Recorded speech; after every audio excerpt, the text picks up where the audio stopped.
আশ্বিনের শারদ প্রাতে বেজে উঠেছে আলোকমঞ্জিত। ধরণীর বহিরাকাশে অন্তরিত মেঘমালা, প্রকৃতির অন্তরাকাশে জাগরিত জ্যোতির্ময়ী জগন্মাতার আগমন বার্তা। আনন্দময়ী মহামায়ার পদধ্বনি অসীম ছন্দে বেজে উঠে রূপলোক ও রসলোকে আনে নবভাব মাধুরীর সঞ্জীবন।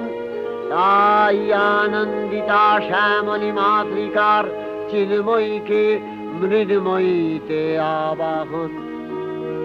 আজ চিৎশক্তি রূপিণী বিশ্বজননীর শারদশ্রী বিমণ্ডিতা প্রতিমা মন্দিরে মন্দিরে ধ্যান বোধিতা।